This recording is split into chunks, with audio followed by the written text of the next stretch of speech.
Aujourd'hui, je reçois un entrepreneur qui est coach et thérapeute. Il est également formateur et conférencier depuis 2008 et est spécialisé dans l'accompagnement au changement psycho-spirituel et comportemental, au développement relationnel et à la réalisation de soi personnelle et professionnelle. J'ai le plaisir d'accueillir Guillaume Andreu. Bonjour Guillaume, comment vas-tu? Bonjour Gaël, bonjour à tous ceux qui nous écoutent. Je vais super bien. Eh ben, super bonne nouvelle, ça fait plaisir. Tu parles d'une chose, c'est l'accompagnement au changement psycho-spirituel et comportemental. La première question, mais qu'est-ce que ça veut dire en fait? C'est vrai que ça peut paraître complexe. On a tous des niveaux de fonctionnement différents. Donc, dans les domaines de vie dans lesquels on veut changer nos résultats, dans lesquels on veut obtenir des choses, ce qui va faire qu'on va obtenir des résultats, c'est le comportement qu'on va mettre en place, la qualité des comportements, le type d'action qu'on va mener. Et c'est souvent ça, on va dire, qui pêche, parce que le comportement, c'est ce qui se voit à l'extérieur de nous et ce qui fait qu'on obtient des résultats dans le monde qui nous entoure. Et quand les résultats sont pas là, c'est sûrement qu'il y a des comportements à transformer. On dit souvent, je crois que c'était une expression d'Albert Einstein qui disait le propre de la folie, c'est d'essayer d'obtenir des résultats différents en faisant toujours la même chose. Donc il y a ce qu'on fait. Mais ce qu'on fait, c'est sous-jacent à ça, il y a pourquoi on le fait. Qu'est-ce qui est en arrière-plan de ça? Et donc il y a une logique psychique, une logique psychologique. Donc ce qui fait que la logique psychologique, ça va être ma façon de penser, mes états d'esprit, mes états d'âme, mes émotions, mes sentiments, mon énergie intérieure, qui va faire que, à un moment donné, je vais être apte à faire certaines choses ou pas apte à faire certaines choses. Je vais me sentir capable ou pas capable. Je vais croire que c'est possible ou que c'est pas possible, etc. Et tout ça, ce fonctionnement psychologique, il est déjà très intéressant à comprendre. Il fonctionne par rapport à un système de valeurs, à un système émotionnel, à un système de croyances et aussi un système d'identité, c'est-à-dire qui suis-je, à quoi je m'identifie, etc. Donc c'est intéressant parce que ça fait ça parle de qui je suis, quelle est ma personnalité, qu'est-ce qui m'anime, etc. Et donc qu'est-ce qui m'anime? Il y a ce à quoi j'appartiens, il y a ma vision du monde, il y a ce que je crois que je suis sur cette terre, il y a ma raison d'être. Donc il y a des facteurs qui sont plus de l'ordre du spirituel. Spirituel, c'est la vie de l'esprit, d'une certaine façon. Et en gros, si je pense que la vie, il y en a qu'une et que elle est proprement matérielle et que le but du jeu c'est d'en profiter à fond, je vais mettre en place des comportements pour jouir de la vie au maximum sur un plan matériel. Si je pense que il y a peut-être une spiritualité, alors dans ce cas-là, ça sous-entend qu'il y a un système de valeurs qui est en lien avec cette spiritualité, il y a des croyances particulières, et en gros, si je veux que ma vie soit alignée et soit cohérente, il va falloir que je mette en place des actions, des comportements qui soient alignés avec cette dimension de croyance supérieure. Si je pense qu'il y a un Dieu, du coup, qui est ce Dieu? Qu'est-ce qu'il fait? Pourquoi je suis là? Quel est mon rôle? Et ça va aussi déterminer ce que je vais faire dans ma vie. Si jamais je manque de cohérence et d'alignement dans ces différents domaines, je vais souffrir en fait. Je vais sentir que il y a des choses qui clochent, que ça marche pas comme je veux, qu'il y a des incohérences, ou en mon âme et conscience, je vais pas me sentir à l'aise.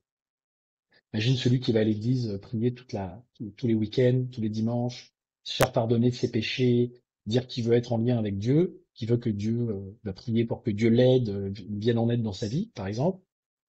Et puis quand il arrive au boulot le lundi, ça devient un tortionnaire pervers qui utilise tout le monde pour son pouvoir personnel égotique. Tu vois, là, il y a un truc qui n'est pas cohérent. Donc cette personne, soit va faire souffrir, soit va souffrir en retour, soit elle souffre déjà et c'est pour ça qu'elle fait ça. Mais il y a quelque chose qui cloche entre les valeurs spirituelles auxquelles elle adhère et puis le concret de sa vie. Voilà. Donc pourquoi c'est important, moi, quand je travaille avec les gens, de travailler sur ces différents niveaux pour que la personne elle puisse retrouver sa cohérence et son alignement et que sa vie devienne plus fluide et que ses résultats soient probants et soient en lien avec ça. Extraordinaire, donc vraiment avoir cette partie aussi bien en étant thérapeute, tu as vraiment toute la partie psy, je dirais. C'était thérapeute en quoi quand tu dis Alors, thérapeute? l'idée, c'est que tu as deux axes de fonctionnement. Ok. Enfin trois, on va dire.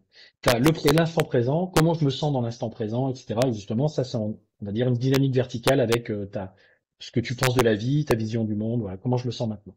Mais le comment je me sens maintenant, il est aussi en lien avec vers quoi je tends. Comment je me projette dans l'avenir. Qu'est-ce que j'anticipe de l'avenir? Est-ce que j'anticipe des choses positives, agréables? Est-ce que je suis dans un objectif, dans un projet? Est-ce que je poursuis des buts? Et est-ce que je vais arriver à réussir ce que j'entreprends? Et ça va soit activer de la motivation, soit activer des peurs, soit bon. Donc c'est le rapport au futur, en gros, et à mon devenir. S'il y a des incertitudes, ça peut me mettre en souffrance. Si j'ai pas de clarté sur ce que je veux, si j'ai pas une vision assez claire, assez précise, assez évidente pour moi, je peux avoir des difficultés à m'orienter, à faire les bons choix. Je peux être dans une identité, dans une personnalité de quelqu'un qui se dit j'y arrive pas, etc., etc. Et puis finalement, je vais stagner.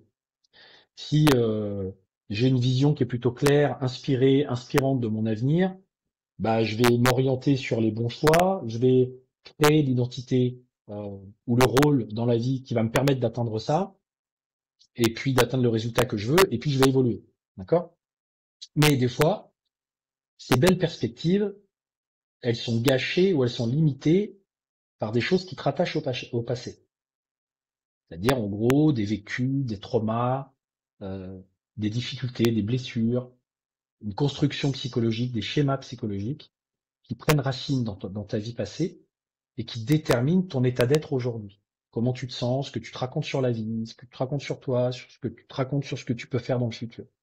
Et donc là, on est plus du côté de la thérapie, c'est-à-dire dans le sens de soigner ta relation au passé. Sur une question de relation, c'est quelle est ma relation à l'avenir, quelle est ma relation à la vie d'une façon générale, quelle est ma relation à ma vie passée, ce qui détermine ma relation à moi. Et puis après, ma relation aux autres autour de moi. C'est-à-dire les autres, ils sont là pour quoi dans ma vie? Qu'est-ce que je fais avec eux sur un plan sentimental, sur un plan professionnel? Est-ce que je poursuis un objectif? Est-ce que j'ai une vision? Est-ce que du coup je deviens un leader et que j'emmène des gens avec moi dans une vision? Mais si je veux des fois, j'ai une vision, j'aimerais y aller, mais il y a quelque chose qui me retient dans le passé, bah, l'idée c'est de pouvoir avoir des outils qui permettent de transformer ça, pour libérer, détacher l'élastique qui me retient, on va dire, qui me ramène à chaque fois au passé quand je vais aller de l'avant. Donc là, on est sur des outils de thérapie brève, par exemple comme la PNL, l'hypnose, le FT, le focusing. Il peut y avoir aussi des outils de pleine conscience qui sont plus inspirés du bouddhisme. Donc il peut y avoir différentes approches qui vont permettre des transformations rapides. On n'est pas obligé d'être dans un travail thérapeutique de longue haleine. Euh, voilà, ça peut, hein, il y a des gens qui aiment ça et qui ont envie de cette analyse psychologique de longue haleine, mais on peut aussi aller transformer des choses rapides sur des objectifs que l'on poursuit.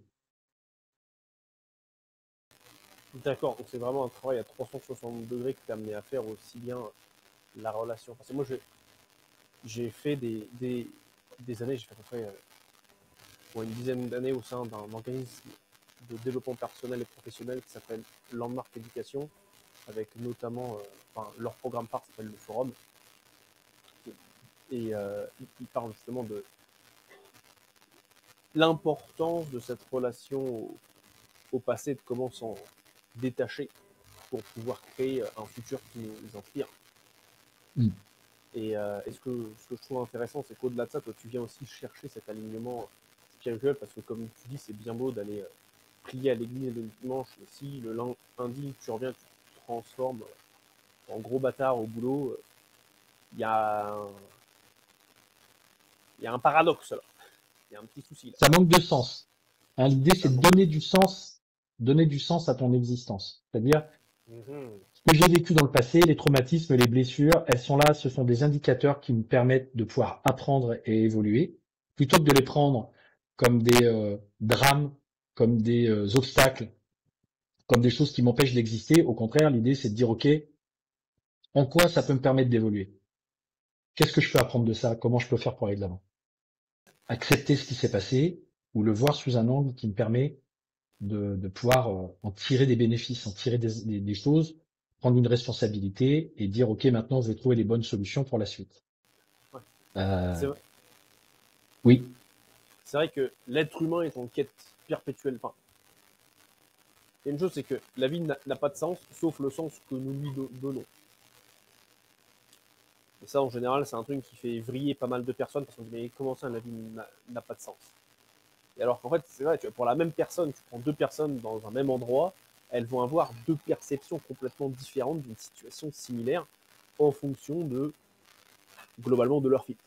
C'est de leur passé, de leur histoire, de leur trauma, et de leur niveau d'optimisme, etc.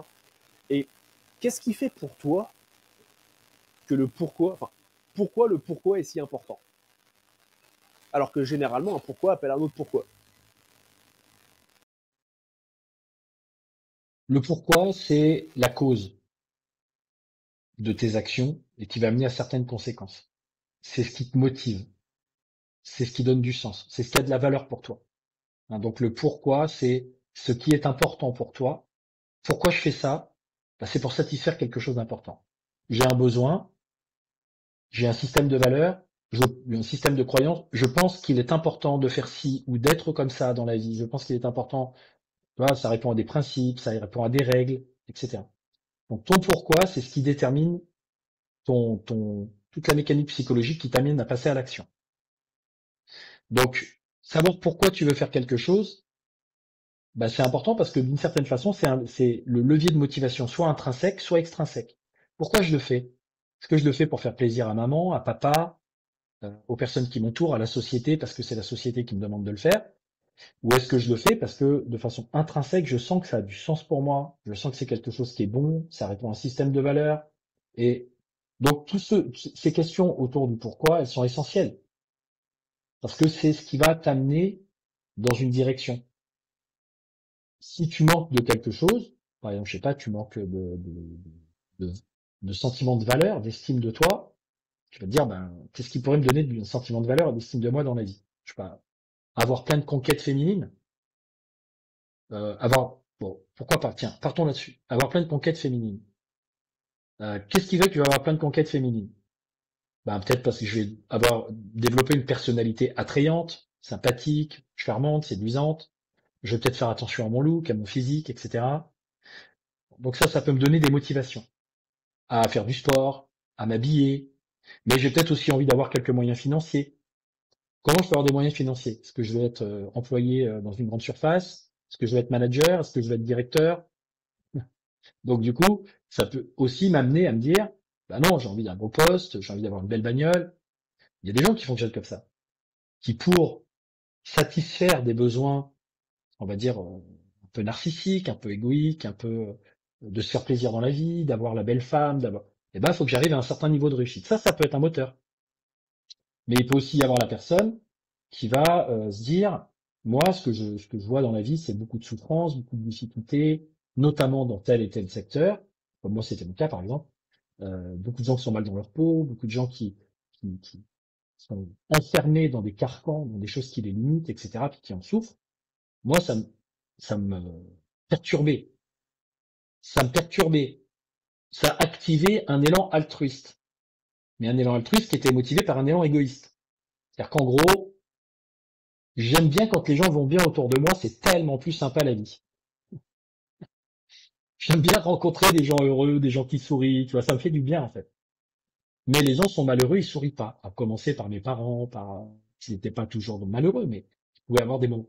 Donc à un moment donné, naît le désir en moi de dire, mais qu'est-ce que je peux faire pour améliorer la vie des gens ou pour que ce soit mieux? D'abord, faut d'abord que j'arrive à comprendre la psychologie, il faut que j'arrive à comprendre comment fonctionnent les gens. Comment je peux les aider? Je peux pas. En leur donnant des conseils comme ça vite fait, en disant, ah, t'es malheureux, je sais pas, souris plus, fais ci, fais ça. Ça marche pas. Donc comment je peux les aider? En allant les aider à trouver justement leur motivation profonde, leurs désirs, leurs aspirations, ce qu'ils veulent être, ce qu'ils veulent faire, et en leur donnant les moyens, en leur donnant les moyens de transformer leur comportement, un certain nombre de choses qui vont changer leur vie. Là, je me retrouve avec des gens qui ont le sourire, qui sont contents, qui me disent c'est super, j'ai ma petite dose narcissique, égoïste de reconnaissance, mais je le fais pour quelque chose de bien. En plus, si ça me permet d'avoir une activité professionnelle qui gagne de l'argent, de pouvoir prendre soin de moi, et en plus de pouvoir faire une belle rencontre, par exemple amoureuse, eh ben dans le cas là, tout est super. Mais tu vois que d'une certaine façon, on part pas des mêmes, on part pas forcément des mêmes fondamentaux. Donc le pourquoi, c'est intéressant d'aller le mettre à jour parce que c'est ce qui détermine tes orientations. C'est ce qui fait que c'est ton GPS intérieur, c'est ce qui fait que tu vas faire ou pas faire les choses, que tu vas réagir favorablement ou défavorablement à des choses, et que tu vas ou pas réussir à te réaliser. Parce que moi, c'est ça qui m'intéresse, c'est que les personnes se réalisent dans leur vie. Ah, c'est énorme parce que moi j'ai souvent eu, tu vois, beaucoup de jugements par rapport au pourquoi, en me disant, mais attends, mais il faut pas un jugement il faut un pourquoi qui soit basé uniquement sur une cause extérieure, comme par exemple la personne qui va dire, ah bah pour avoir confiance en moi, pour reprendre ton exemple, pour avoir confiance en moi, alors il a besoin d'avoir des conquêtes amoureuses. Mais je me rends compte qu'en fait, même si c'est le cas, il y a plein de choses derrière qui vont en découler, qui vont peut-être être positifs pour la, enfin, qui vont certainement être positifs pour la personne. Tu vois. Si il dit ok, qui dit travailler, ça veut dire aller contribuer, qui dit prendre soin de soi, ça veut dire prendre soin de son corps, son seul véhicule pour son être sur la planète. Et, euh, et ouais, et pour toi, c'est une chose, et toi, à l'inverse, tu auras un pourquoi qui est tourné vers les autres, mais profondément et également égoïste, tu vois. Donc c'est aussi extrêmement C'est toujours intéressant. ça. C'est toujours ça. En fait, c'est toujours des curseurs. C'est les deux faces d'une même chose. L'altruisme et l'égoïsme, c'est juste le curseur. Est-ce que je tourne l'attention sur moi ou est-ce que je tourne l'attention sur les autres? Si je vais vers plus d'altruisme, je tourne l'attention sur les autres. Mais si je fais que tourner l'attention sur les autres, c'est bien qu'il y a une motivation à le faire et qu'il y a une motivation d'aller satisfaire pour moi, par exemple, des valeurs spirituelles ou religieuses, de dire je suis celui qui se sacrifie, je suis une bonne personne parce que moi je pense qu'aux autres. Et là, qu'est-ce que je fais? En fin de compte, je nourris la part égoïste parce que je le fais quand même pour moi finalement, Ouais, pour être cette bonne personne qui se sacrifie pour les autres. Donc il y a toujours ces deux aspects. L'idée, c'est qu'on a besoin de sentir qu'on a de la valeur, qu'on est aimable. Donc la confiance en soi, par exemple, dont tu parlais tout à l'heure, la confiance, c'est être capable. Est-ce que je crois que je suis capable d'obtenir tel résultat? Est-ce que je crois que je suis capable de faire telle et telle chose pour obtenir tel résultat? Ce résultat va me donner de la valeur, va m'apporter de la satisfaction. Donc l'idée, c'est qu'il y a une question d'estime de soi en arrière-plan. Je veux avoir plus d'estime de moi, me sentir avec une vie qui a plus de valeur, mais est-ce que je suis capable de faire ce qu'il faut, comme il faut, pour obtenir ce résultat? d'accord. Que ce soit en séduction, que ce soit professionnel, soit dans tout.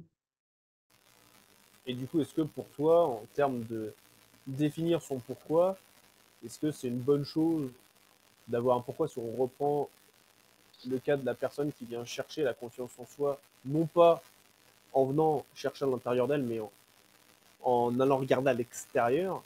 Est-ce que ça, par exemple, est-ce que toi, tu vois ça comme étant un bon pourquoi? Et est-ce qu'il y a un bon pourquoi et un mauvais pourquoi? Comme le chasseur, est-ce qu'il y a un bon chasseur, un mauvais chasseur, tu vois? Il y a tout, tu vois, il y a le bon pourquoi et, et il y a le bon pourquoi. Non, en fait, l'idée, c'est je reviens à ce que je te disais au départ, c'est la cohérence personnelle. Il y a des gens qui ont un pourquoi très maléfique, tu vois, d'exploiter les autres, de les utiliser, mais ça leur convient parce qu'en fait, ils n'ont pas la conscience empathique qu'ils font du mal, ou alors ils se disent, en fait, je fais du bien en faisant ça. En fait, l'air de rien, en faisant ça, je fais du bien. Ils trouvent le moyen de s'orienter sur qu'est-ce que ça fait de positif. Alors que toi, de ton côté, tu vas te dire ce qu'il est en train de faire là, c'est mal, c'est négatif, tu vas le juger. Et la personne, elle se raconte l'histoire que c'est positif. Bah, ça marche. Ouais. C'est-à-dire que si il y avait une histoire de justice dans ce monde, ça ferait que les gens qui font des mauvaises choses, elles réussiraient pas. Pour autant, tu te rends bien compte aujourd'hui qu'il y a quand même beaucoup de gens qui font des choses qui sont pas forcément motivés par des, on va dire, par des choses altruistes, humanistes ou qui peuvent aider les autres, mais qui vont plutôt être des trucs de prédation, par exemple, et qui vont réussir dans leur prédation. Parce que eux sont persuadés, se motivent et croient au pouvoir, croient euh, au, au fait qu'il y a, il y a des personnes qui sont moins bonnes que d'autres et qu'il faut privilégier les personnes qui sont meilleures que les autres. Tu vois, limite se débarrasser des personnes qui sont mauvaises ou qui sont qui pourrissent la société. Enfin, il peut y avoir des tas de trucs comme ça qui dans la tête des gens. Donc, ce qui va fonctionner, c'est pas le jugement que toi t'emportes à l'extérieur ou que les autres portent, parce qu'il peut y avoir ceux qui vont me dire je suis d'accord avec toi, ceux qui vont me dire je suis pas d'accord avec toi. Ce qui compte, c'est que toi tu sois d'accord avec toi. C'est que ça vibre à peu près, que ce soit à peu près aligné. Ça crée une fluidité. Donc il y a des gens qui font des trucs, euh, il y a des psychopathes qui sont tellement alignés avec leur psychopathie et leurs objectifs, bah, qui a une certaine fluidité, qu'ils arrivent à leur fin. Bah, jusqu'à un certain point, parce que heureusement, au bout d'un moment, ils font des erreurs, etc., etc., mais ils peuvent avoir un certain niveau de réussite. Tu vois, donc du coup, l'idée c'est pas est-ce que je suis une bonne personne ou pas une mauvaise personne, c'est est-ce que parce que là on sort du côté, on va dans le côté le vrai, qu'est-ce qu'est la vérité. Si je veux trouver la vérité, automatiquement, il faut qu'il y ait des choses qui soient fausses. Si je veux trouver le bien, automatiquement, je crée le mal. Donc l'idée, c'est pas d'être dans ces notions de bien et de mal, c'est dans une notion de qu'est-ce qui me semble juste, qu'est-ce qui me semble bon, qu'est-ce qui me semble agréable, voilà, déjà dans ton propre système. Et si tu le fais, tu vas obtenir un certain nombre de résultats. Je sais pas si j'ai répondu à ta question. Euh, voilà. Et le pourquoi, parce que dans la question tu m'as posée, il y avait une histoire avec est-ce que ça va aider les personnes à prendre confiance en eux? Oui, parce que si jamais tu te retrouves avec une limite, avec un blocage, si tu vas appuyer sur le levier du pourquoi et qu'il est vraiment important, par exemple, je veux entreprendre un projet. Actuellement, je suis dans un job, je me sens enfermé dans ce job, j'ai un patron à qui on se comprend plus, qui m'exploite, etc. J'aimerais tant partir vers un projet entrepreneurial, mais j'ose pas. Ou j'aimerais tant, je suis déjà entrepreneur, mais j'aimerais tant m'émanciper d'un certain cadre de mon entrepreneuriat pour faire autre chose, etc. Mais j'y arrive pas. Si parce que j'ai un peu de culpabilité, parce que j'ai peur de pas être capable, etc. Si je vais t'appuyer sur le levier de mais pourquoi tu veux le faire ça? Pourquoi c'est important pour toi? Ben parce que ça va me redonner de la liberté, ça va me donner un nouveau souffle, ça va me permettre de faire ce que je veux faire vraiment. Et moi, ce que je veux vraiment euh, au niveau professionnel, c'est plutôt aider les gens comme ça ou apporter ça aux gens, etc. Mais les gens autour de moi n'ont pas cette vision, n'ont pas ces mêmes motivations. Donc eux préfèrent la sécurité, préfèrent dire bon on s'en fout, faisons petit parce que comme ça au moins on prend pas de risque. Alors que moi ce que je voudrais, parce que c'est important, tu vois, bah, quand tu cherches, quand tu vas poser ça, au bout d'un moment tu remets la personne face à l'action qu'elle a besoin de mener pour y arriver et tu lui dis ok, est-ce que finalement cette action elle te paraît si insurmontable que ça? Ben non. Étant donné que tu as fait monter l'état interne de la personne, que tu l'as fait monter dans des bonnes émotions, dans une force, dans une motivation, dans une détermination à faire quelque chose qui a du sens et qui est important pour elle, l'action qu'elle avait peur de faire quand elle ne se posait pas ce genre de questions, là, elle va se dire, mais non, c'est bon, là. C'est bon, en fait, j'y vais. Je me fais violence, peut-être. Je fais cet effort. Peut-être ça va être inconfortable pour moi, mais j'y vais. Mais c'est énorme ça. Parce que moi, tu vois, pendant très longtemps, j'avais une aversion au, euh, au pourquoi qui était motivé pour des raisons externes, tu vois, donc dire je pourrais avoir plus de confiance en moi. Alors le marqueur, c'est dans notre cas pour reprendre cet exemple d'avoir des conquêtes amoureuses. Et là, c'est intéressant, c'est en fait, tu es en train de me dire que peu importe que le motivateur soit interne et vraiment dire ok, bon, en fait, tout part de moi, et ensuite tu peux le tac, pas dire mais le répercuter sur l'extérieur, c'est pas forcément la seule façon de faire. Et ça, je trouve ça vraiment, vraiment extraordinaire. Ça nous donne c'est une belle prise de conscience de dire, bah non, en fait, c'est peu importe, c'est toi, si tu peux avancer, ça te donne du sens à toi, bah vas-y, en fait. Voilà. Mais le truc, c'est que pour que ça donne du sens à toi et que ça fonctionne, il faut qu'en ton âme et conscience, ce soit cohérent, ce soit aligné. Donc, il faut que tu connaisses ton système de croyance supérieur, tes valeurs, et que tu fasses quelque chose qui soit en adéquation avec ça. Parce que sinon, tu vas avoir des résistances. Tu vas avoir des forces d'opposition à l'intérieur de toi, tu vas avoir des conflits de valeurs internes, Et du coup, bah, tu vas pas y arriver. Ça, c'est J'ai l'impression que pour réussir, moi, j'ai eu ce problème. J'avais autour de moi des gens qui se lançaient dans le développement personnel, dans l'accompagnement, etc. Au moment où moi aussi, je venais de me former, que je commençais à me lancer là-dedans, et qui utilisaient des stratégies marketing pour y arriver. Des stratégies marketing qui, pour moi, n'étaient pas forcément très saines. Tu vois, où tu utilises des leviers de motivation un peu manipulatoires pour amener les gens à signer, à se lancer en appuyant sur des trucs, ouais, des douleurs, des trucs bons. Et en racontant un peu, en faisant un peu des fausses promesses, mais c'est pas grave parce qu'une fois qu'ils ont signé, c'est bon.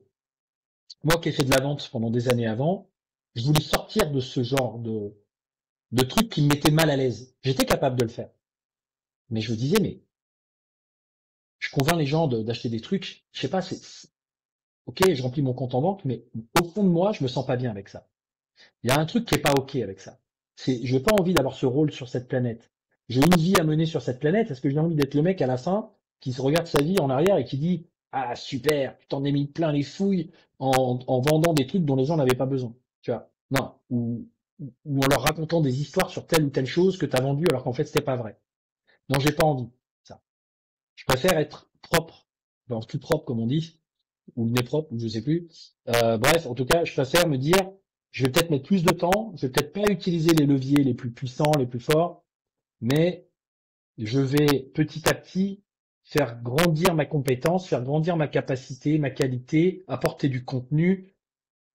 En fait, devenir légitime dans ce que je fais, et à un moment donné, si c'est bien, il y aura un juste retour. Et évidemment, faut bien que ça, je sache le mettre quand même en lumière, que je sache l'expliquer, que je sache le montrer aux autres, pour que les gens me voient et éventuellement travaillent avec moi. Mais je ne veux pas utiliser des leviers artificiels, des faux trucs. Là, à ce moment-là, parce que si quand j'ai essayé de le faire, à des moments où je me disais, oh là là, ça marche pas, je devrais peut-être écouter, finalement c'est peut-être eux qui ont raison, je devrais peut-être utiliser cette technique, je devrais peut-être faire ça marchait pas mieux. Et en plus, je me sentais pas bien. Donc du coup, hop, ma boussole intérieure me disait non, fais et la foi. Continue de croire en ce que tu crois, continue de faire ce que tu fais, ça finira par payer. Honnêtement, ça a mis des années à payer. Il y a beaucoup de gens qui abandonneraient avant en se disant euh, ah non mais là c'est trop compliqué. Moi je préfère largement vendre mon âme pour des méthodes qui vont me faire aller plus vite. Hein, tu vois les artistes par exemple, un artiste qui veut faire passer des messages, qui veut je sais pas faire à travers son art de la chanson par exemple, de la musique. Il est animé par ça, c'est sa motivation, il fait ça tous les jours, il fait de la musique, peu importe qu'il y ait du public ou pas. Puis un jour, il commence à avoir un peu de public, et puis on lui dit, oh là là, mais c'est super ce que tu fais. Il faudrait plus de public, et puis encore plus de public qui veulent te voir, il y a un bouche à oreille. Bon, bah, le truc monte en puissance, et puis la personne se retrouve à la fin dans des salles de concert. Super. Elle a obtenu un succès mérité par ce qu'elle a fait et par ce qu'elle a produit, et puis elle est restée dans son truc. Puis t'as celui qui voit ça et qui se dit, ouais, moi aussi, j'aimerais bien réussir, mais j'aimerais être sur les premiers niveaux des CD à la Fnac ou tu vois, j'aimerais être sur le devant de la scène. Je vais voir des gens, une maison de disques ou un truc, qui vont dire, c'est quoi, on va marketer ton truc. Ce que tu veux dire, on s'en fout un peu. On va donner aux gens ce qu'ils veulent avoir, même si c'est de la soupe qui a aucun sens, qui a plus de sens avec ce que tu veux dire. Et puis on va t'habiller comme ça. Oui, mais c'est pas mon style, c'est pas grave, parce que ça marche. Puis on va faire ça, puis on va faire ça. Mais on va te garantir, toi, tu vas faire tout ce qu'on te demande, et ça va être une machine à cash, tu vas faire du blé, tu vas être connu. Voilà. Là, j'active les leviers de la personne, le besoin d'être connu, l'ego, le narcissisme, j'ai besoin d'avoir un succès, et d'une certaine façon, je vends mon âme. Et après, je me retrouve avec, on pourrait dire, les retours de flamme de ça. Parce que j'ai pas suivi de façon humble un chemin qui soit juste. J'ai voulu accélérer les choses, j'ai voulu, tu vois. Et ben oui, des fois ça marche pendant un temps, mais à un moment ou un autre, le karma existe et ta conscience, ton examen de conscience va se faire et tu vas te retrouver à devoir gérer cette problématique. Voire tu as été dopé, addict au succès parce que ça a été monté de toutes pièces, mais ça tient pas dans le temps parce que ben voilà, on a fait un super album et tout, mais ça tient pas.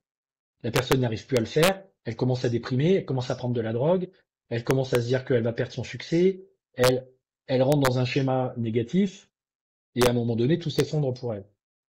Et sa vie est encore pire maintenant qu'avant parce qu'elle a goûté à quelque chose de très bon, mais qui était faux. C'est gavé de sucre, mais c'est pas bon pour sa santé mentale et pour son âme, on va dire.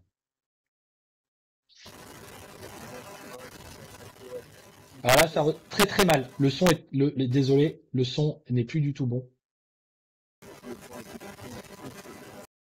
Moi, je t'entends pas bien. Je sais pas si toi tu t'entends bien, mais moi je t'entends pas bien. Plus de son.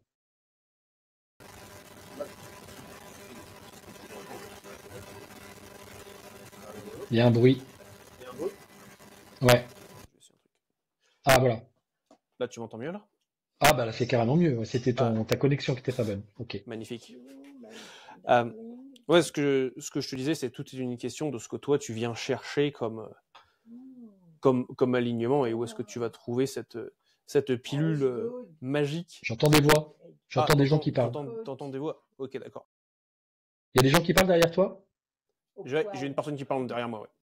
Ah oui, d'accord, c'est pour ça. Ok, très bien. C'est pour ça.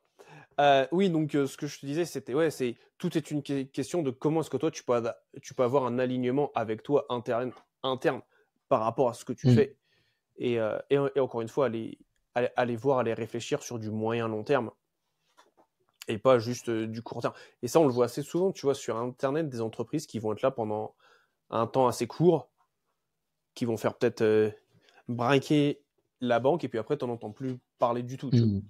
Et je trouve ça assez intéressant comme parce que c'est plus facile. Tu vois. Ouais, c'est plus facile. Je suis un peu hors la loi, mais c'est pas grave, parce que j'y trouve mon bénéfice. Mais je paierai la note un jour. D'une façon ou d'une autre. C'est ça, on paiera la note un jour. Ouais. Donc, du coup, tu paieras les intérêts et la dette que t'as créée d'une façon ou d'une autre. Donc, parce que ça rend pas heureux de faire ça, au final. Tu vois, ce sont des courses à la dopamine, ce sont des courses à la récompense rapide, mais ça fait pas de toi quelqu'un qui, sur le long terme, est bien dans sa peau. Parce que ta conscience te rattrape. Je sais pas si t'as déjà vu des films avec des mecs qui sont des tueurs. Et dans le film, le gars, il flingue à tout va, puis au bout d'un moment, il arrive à un certain âge, et là, c'est la mission de trop, on lui demande et puis la personne dit non, mais là, je peux plus. Bah pourquoi? T'en fous. Je l'ai déjà fait 100 fois. Ouais, mais et en fait, ça fait, dès la première fois, j'étais hanté par l'esprit de la personne que j'ai tuée. Et puis après, une deuxième, une troisième. Et en fait, j'essaye de passer outre. Mais en réalité, j'arrive plus à dormir la nuit. Je suis pas bien. Je suis obligé de boire de l'alcool. Je suis obligé de prendre des consommations, des machins. Parce que ta conscience est pas là pour que tu abuses, est pas là pour que tu profites du monde, est pas là pour que tu pilles, pas là pour que tu serves des autres. Ta conscience, une conscience qui est aussi en lien avec la conscience collective, elle est là, ton âme, ta conscience est là pour fonctionner en harmonie avec l'écosystème. Si tu le fais pas, tu vas te retrouver avec les effets, le revers de la médaille, en fait. Ouais. La rançon de la gloire. Ouais. Tu vois? C'est clair, à payer. Je comprends bien. Ouais. Et c'est pas, je te parle pas d'un truc divin en disant, oui, c'est Dieu qui va te punir. Non. C'est toi, de toi à toi. C'est ta propre conscience. Il y a personne il y a rien qui te juge en dehors de toi. Ou d'une instance inconsciente. Tu vois, ce qu'on appelle en psychanalyse par exemple le surmoi, qui va être là, qui va dire ah bah tu respectes pas certaines règles, etc. Et il y a une partie de soi qui a envie de faire ce qu'il veut, de s'en foutre, de dire fuck, je fais comme je veux, peu importe.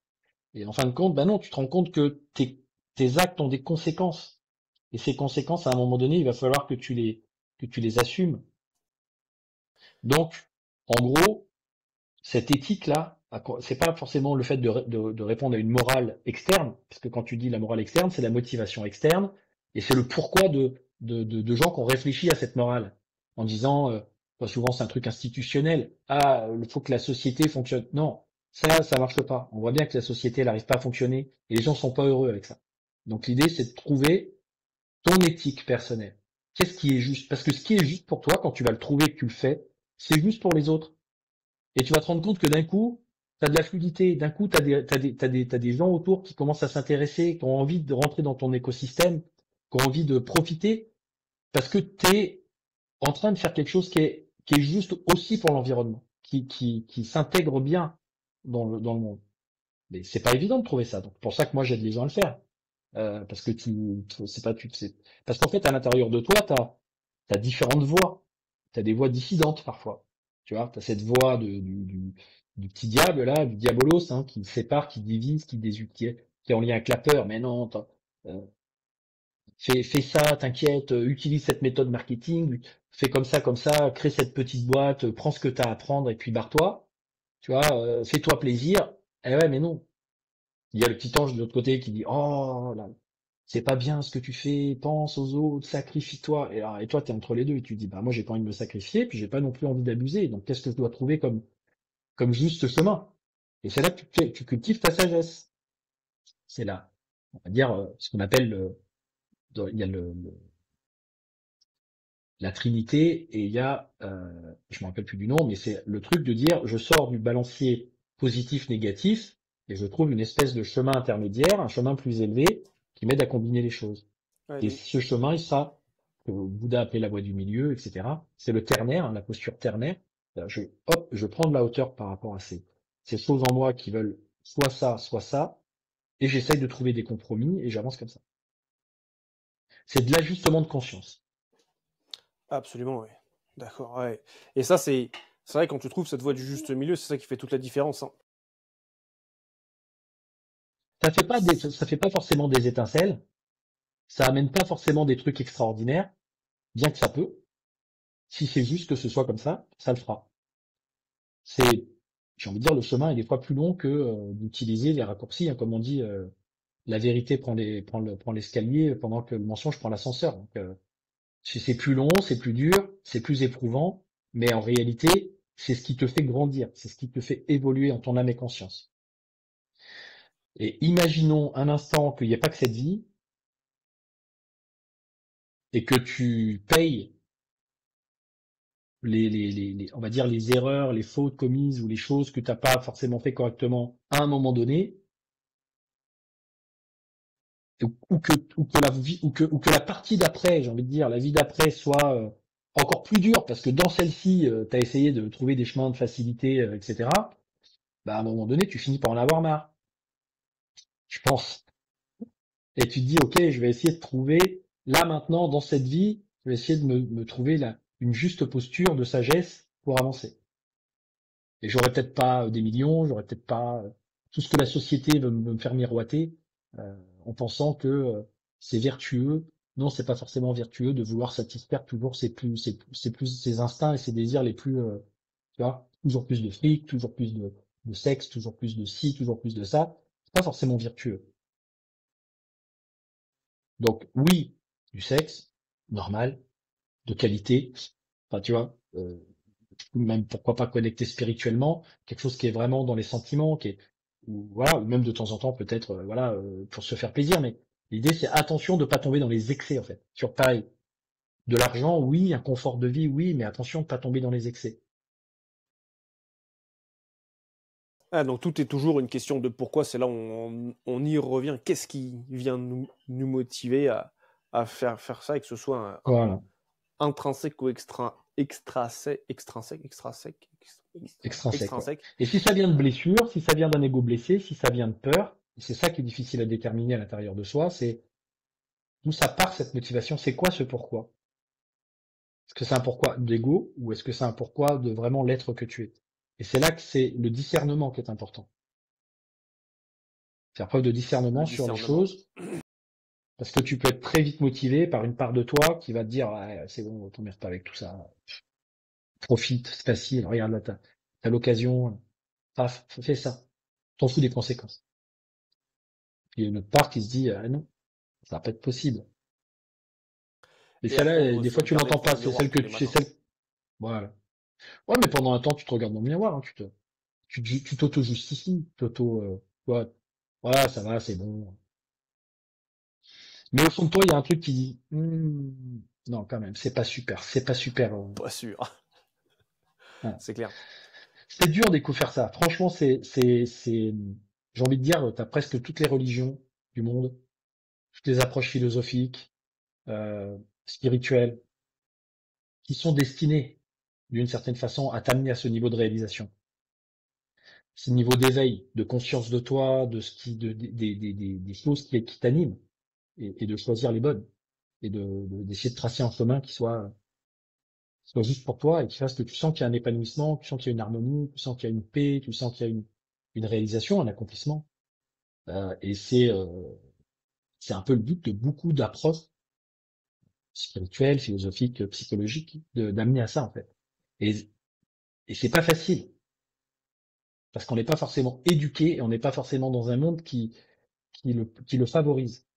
On est plutôt dans un monde qui favorise les bas instincts.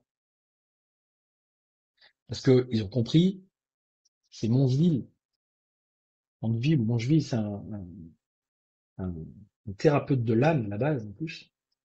Euh, il y a 200, dans les années 1800, quelque chose comme ça, qui a théorisé la société capitaliste. Et qui est parti du principe que quand une personne assouvit ses vices, ça crée du boulot, ça crée de la richesse. Et ça crée du boulot pour les autres. Donc, par exemple, si j'ai le vice de l'alcool, bah, je vais avoir envie de boire, bah, du coup, ça va créer des emplois pour des gens qui fabriquent de l'alcool. Si j'ai le vice du sexe, je vais avoir envie d'être beau, bien m'habiller, de faire attention.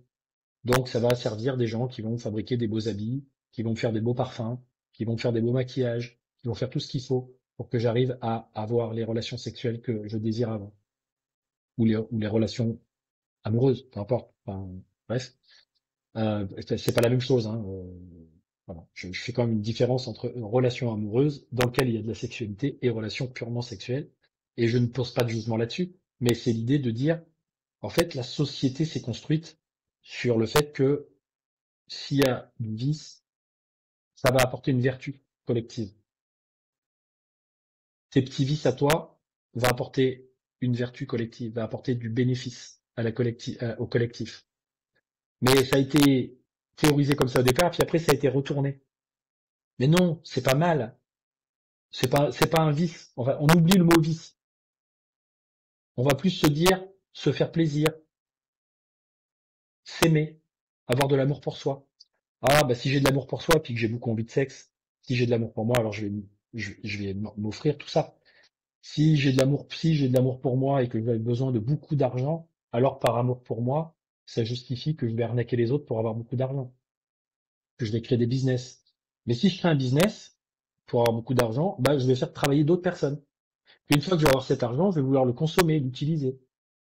Je vais acheter des voitures, je vais acheter des maisons. Donc, je vais faire travailler des gens. Donc, toute notre société est fondée là-dessus.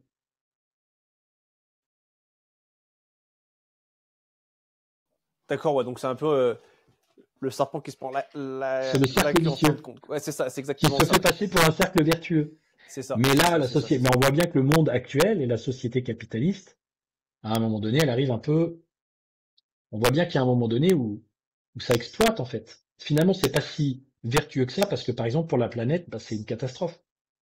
De vouloir toujours plus, toujours plus, toujours plus.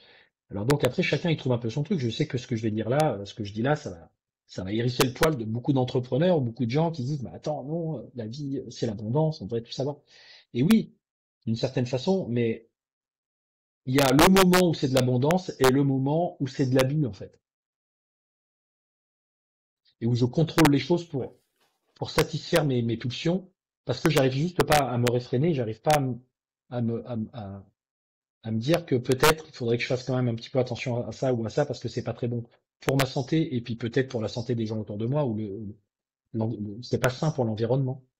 Donc c'est hyper difficile d'arriver à trouver son chemin dans tout ça. Ouais, il n'y a pas vraiment de mieux ni de pas mieux. Tu vois, je discutais avec des amis récemment qui disaient, bah, pour atteindre un certain niveau d'évolution des consciences, soit tu passes par un chemin vertueux, mais il y en a d'autres aussi qui croient à un chemin non vertueux. Tu vois. Alors, et c'est en gros, c'est faire le mal pour eux, c'est leur chemin d'accès au. C'est ce qu'on appelle c'est le retournement des choses, c'est ce qu'on appelle des choses sans lien avec le luciférisme ou le satanisme. C'est C'est le exactement ça. fait que finalement faire le mal n'est pas le mal parce que faire le mal c'est en gros je fais des choses qui font du mal, mais à des gens qui sont dans le mal. Donc moi, je suis le bien. J'entends. Ouais. Donc tout ça, c'est retourné. C'est c'est retourner. C'est pour ça que les systèmes de valeurs, ils peuvent facilement se retourner, ce qu'on appelle la perversion, perverti les choses. Donc c'est très compliqué d'arriver à trouver soi, à l'intérieur de soi, de sentir ce qui est juste et de se dire est-ce que je suis pas en train de m'auto-pervertir, est-ce que je suis pas en train de me laisser aller par des par des histoires de ah oui ah bah si tu fais du mal aux méchants alors dans ce cas-là t'es une personne bien. Ouais, j'entends bien. Ouais, Combien font ça sur le monde? Combien font ça? Combien de religions, combien de gens au nom d'une religion, au nom de Dieu, ils en savent rien en fait, parce qu'ils sont pas en contact interne. Ils ont peut-être pas forcément le lien interne, c'est peut-être par rapport à des livres, à des croyances, à des systèmes qui vont dire au nom de ça, je justifie mon action. Mais toutes les religions l'ont fait, hein. Les catholiques, au nom de Jésus, au nom de Dieu, a eu la période de l'Inquisition et a brûlé des sorcières, a brûlé des personnes, des femmes ou des gens qui rentraient pas dans le cadre et se disaient, en fait, ces gens, c'est le mal. En fait, c'est très facile. Tu joues avec cette dualité, cette polarité de, il y a ce qui est bien, il y a ce qui est mal. Moi, je suis situé du côté du bien. Et pour, par exemple, les lucifériens, enfin, ceux qui sont dans le luciférisme, le satanisme, donc c'est à peu près la même chose, hein, c'est l'idée que, en fait, Lucifer est le bon Dieu. Que le Dieu originel était le mauvais Dieu qui se faisait passer pour un bon Dieu, et que Lucifer a découvert le truc et qu'il a créé donc la vie, le monde, et que c'est lui en fait le bon en réalité. Donc c'est lui qu'il faut suivre. Donc faut surtout pas écouter l'autre.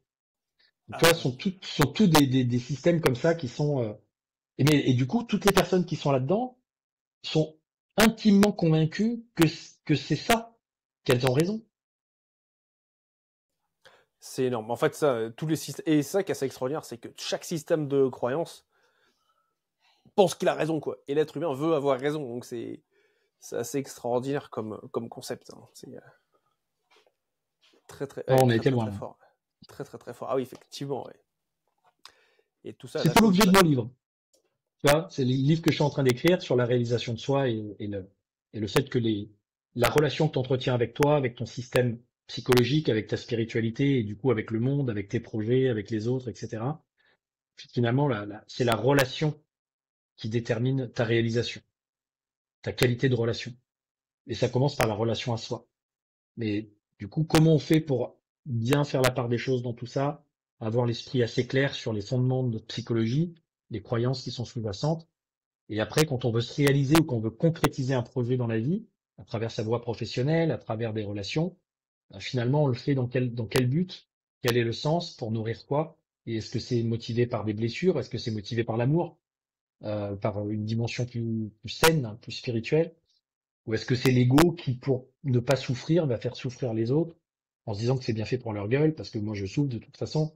Enfin, tu vois, il y a tous ces aspects-là. Donc c'est tout l'objet de ce que je suis en train d'écrire. C'est un peu long, mais ça va venir. Pour 2025, là, ça va sortir. Extraordinaire. Bah, hâte d'en savoir plus. Tu me diras quand il sera sorti.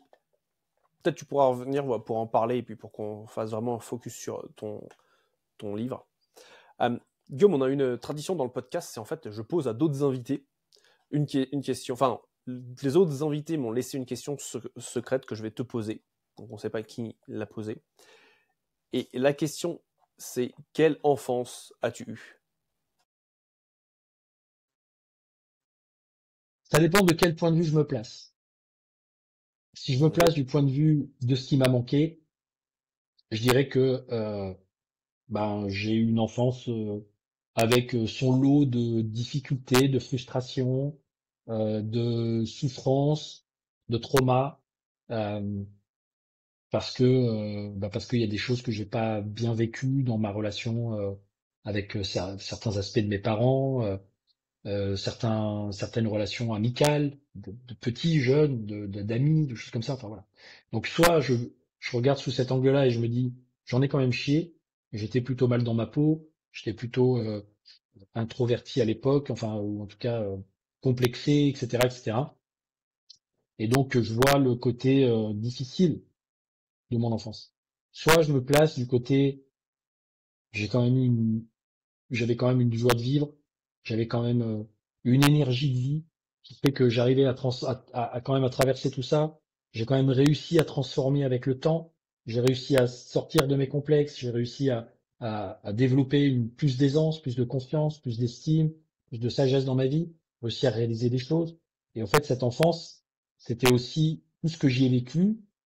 Il y avait aussi à l'intérieur les matériaux de ce que j'allais construire après, même si sur le moment je les ai mal vécus. Donc en fin de compte, j'ai envie de dire, je vais pas la juger bien ou mal mon enfance. Je pense que j'ai eu l'enfance qu'il me fallait pour devenir qui je suis devenu. Excellent. Magnifique. Donc, tu as eu l'enfance qui t'a permis de te construire comme tu es aujourd'hui. Et d'ailleurs, justement, on va continuer sur ça. Le titre du podcast, c'est le différenciateur inné. Et Mm. où pour moi, toute entreprise qui a du succès a identifié ce qui l'a différencié des autres. Est-ce que tu pourrais partager avec nous quel est à toi ton différenciateur inné? Et ben justement, c'est le fait de diffuser à grande échelle, c'est-à-dire de mettre sur les réseaux sociaux et puis d'avoir l'avantage d'avoir des contenus qui intéressent les gens et qui leur parlent euh, et qui fassent que je peux mettre en lumière une compétence ou une capacité que j'ai développée de compréhension des choses et d'explication des choses et qui fait que je, je, je capte des choses, je les comprends. Est-ce que c'est intuitif? Est-ce que c'est un don? Là, des fois, on a de la clairvoyance. Moi, j'ai l'impression que j'ai une forme de claire compréhension de certaines choses. Je vais assez facilement faire des liens, regrouper tout un tas d'informations de droite. Je fais beaucoup de liens en fait, et ça me permet d'avoir une compréhension. Euh, je rentre pas forcément très profondément dans les choses, comme certains spécialistes peuvent rentrer très profondément dans un sujet, mais j'ai tendance à comprendre les choses. Et ça, j'ai cette capacité à le transmettre et cette capacité à le faire comprendre et à faire que les gens, ça les transforme. Ça transforme leur vision des choses, leur compréhension, leur conscience. Puis après, il y a des exercices, bien sûr, hein, des pratiques à faire, mais c'est surtout ce truc-là. Cette, voilà, ce que me disent les gens, par exemple, sur les réseaux, là, les 90% des commentaires, c'est oh là là, mais c'est exactement ça, c'est exactement ce que j'ai vécu, mais comment vous faites? On a l'impression que vous êtes dans ma vie. Alors que je dis en tout, je parle à des milliers de personnes. Mais c'est d'arriver à revenir sur des compréhensions fondamentales. Quant à cette compréhension fondamentale, tout s'éclaire. Pour beaucoup de choses, c'est clair, on va dire. Excellent. Donc avoir cette conscience, cette compréhension extraordinaire. Et de pouvoir surtout la transmettre pour les personnes, c'est ça qui est vraiment essentiel. Pour les personnes qui souhaiteraient te contacter par rapport à ça, donc nous on va mettre les détails dans la description du podcast, mais quels sont tes canaux principaux sur lesquels les gens te contactent? Alors moi, la plupart du temps, en ce moment, c'est les réseaux sociaux. Donc j'ai Facebook sur lequel j'ai une communauté assez importante, TikTok, Instagram, c'est une petite communauté, mais je suis quand même sur Instagram. Euh, Donc ça, c'est les trois. Vous, YouTube, j'ai une chaîne que je vais recommencer un peu à alimenter, mais voilà, qui est pas très alimentée, mais il y a beaucoup de vidéos anciennes et des vidéos plutôt longues, alors que ces derniers temps, je fais des vidéos plutôt courtes, rapides et succinctes. J'ai un site internet, mais qui est pas vraiment fini, donc bon, on peut quand même aller voir le site internet. Mais les gens me connectent par les réseaux sociaux la plupart du temps. Et quoi d'autre? Je vais créer une communauté cool. Ok. Enfin, je fais pour toutes les personnes qui voudraient pouvoir avoir accès de contenus gratuits, mais peut-être à des contenus aussi d'autres types de contenus que je vais mettre en place en ligne, etc. Euh, je vais comme ça les gens pourront avoir accès directement là-dedans à tout ce que je propose et pas picorer sur les réseaux sociaux en fonction de ce qui leur est présenté par les algorithmes. Voilà. Donc ça c'est ce que je mets en place à partir de maintenant. Magnifique, superbe. Et voilà. Puis il y a quand même un truc que j'ai envie de dire, parce que je sais pas si tu vas me poser la question, mais je vais partir en voyage là, à Bali et en Thaïlande à partir de mi-janvier, faire 2 mois de voyage, partir avec une amie qui va être aussi partenaire sur un plan professionnel.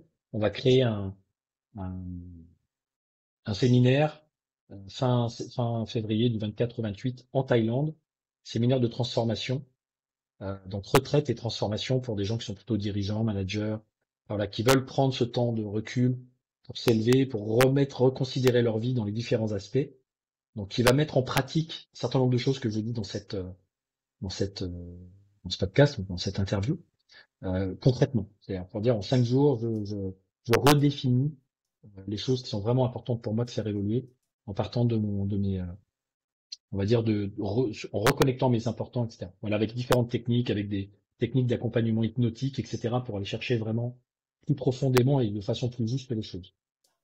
Voilà, donc c'est quelque chose que je veux faire à la fin février, mais je le ferai certainement à plusieurs reprises. Mais en tout cas, ça me parle de remettre en place des séminaires et notamment parce que j'avais déjà fait ça avec des entrepreneurs en Thaïlande 2 fois. J'avais accompagné des séminaires qui étaient mi-mastermind, mi-séminaire d'accompagnement et de transformation. Et ça a tellement été des moments fous, magiques, voilà, parce que le cadre là-bas est carrément propice à s'extraire et à transformer avant de revenir, se remettre dans le jus, on va dire.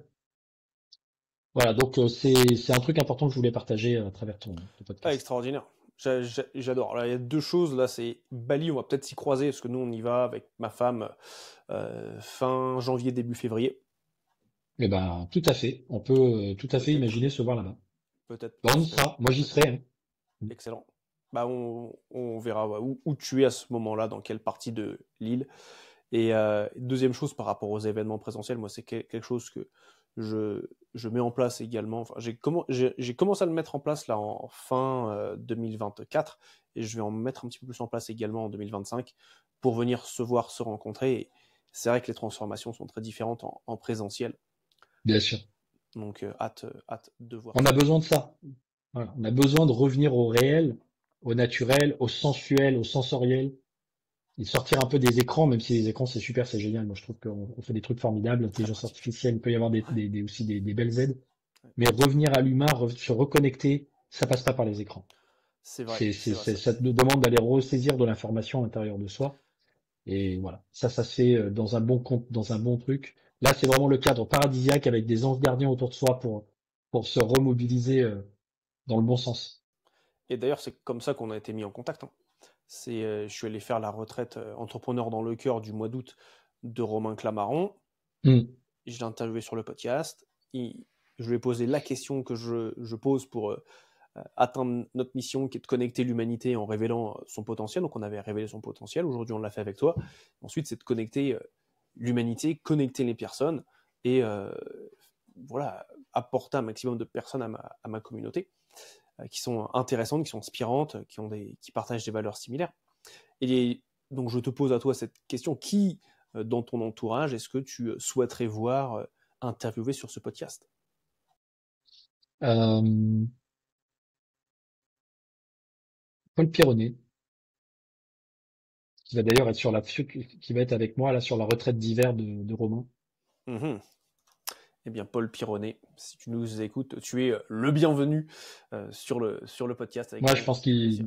il a beaucoup de choses à apporter, beaucoup de valeurs à apporter, beaucoup de connaissances. Je me Mm. suis formé avec lui à la PNL. Sur la PNL, ouais. On est devenus amis, on est restés collaborateurs, partenaires professionnels sur certaines choses. Et, euh, et voilà, je pense que c'est quelqu'un qui aujourd'hui a une très grande notoriété et mérite d'être entendu sur certains aspects, même s'il est déjà bien entendu parce qu'il y a beaucoup de choses. Mais voilà, c'est lui qui me vient comme ça spontanément.